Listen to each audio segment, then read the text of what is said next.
So I wanted to give a quick update on the basketball court I'm using for wood drying. This thing is way more effective than I thought it was going to be. I published that video, what, a month ago? All this is stuff I put down new, and the wood that I'm drying here, I cut this maybe 2 to 3 weeks ago.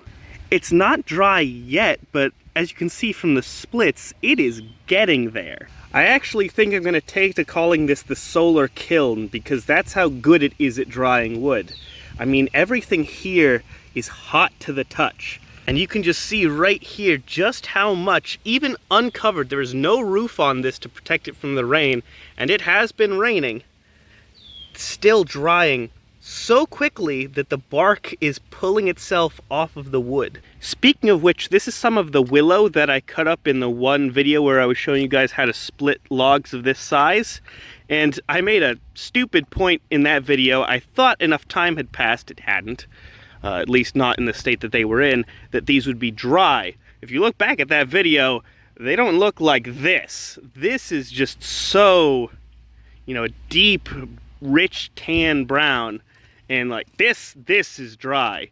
Same deal with these. The bark just constricted from the heat and pulled right off.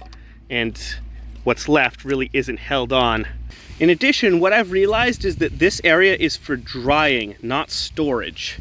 And, you know, most of the stuff I had stacked like this, which is okay for smaller stuff. What I've realized is the really good stuff, the stuff I bothered to split so it can be used as fuel, I've started stacking in these sort of, I call them bonfire stacks. Because if you were to light a fire at the bottom and this was dry wood, that would go up real quick. In fact, I've seen that done in huge bonfires where they would stack it like that, you know, 20 feet high with huge logs, and ooh, those would go up real bright. There are several reasons that make this much better at drying than what was the original, which was something along the lines of that. There's more surface area here, which means the sun hits it more, despite the fact that there's the rock on top. And there's a lot of gaps for air to get into, which also helps dry it. And that also keeps the bugs and moisture at a minimum in internal parts where rot could occur. In addition, because of the way these are stacked, they're barely contacting the wood underneath.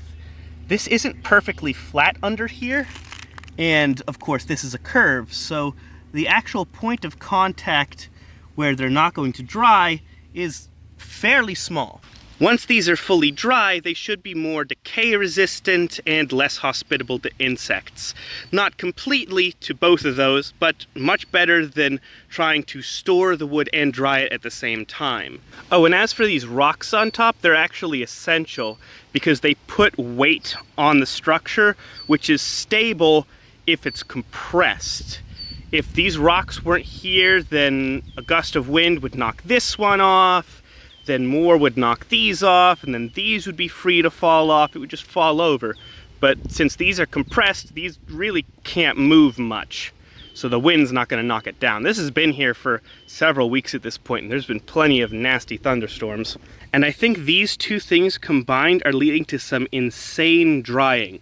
Even species that do not like to dry, like aspen, are having no trouble drying out and looking quite nice, actually. I can't wait to sort of cut into one of these. If by the time the whole thing is nice and dry and I cut open and see this, I might not even use this for firewood. I might use it for woodworking projects because that is a really nice color. Overall, I think this is one of the best bits of serendipity I've ever had. I just wish I did it sooner, and I hope that damage like this to very nice pieces of wood is not too bad, because this is some nice plum, and I really wish I was drying it better when I cut it, but hopefully, especially with this solar kiln right here, it'll do much better.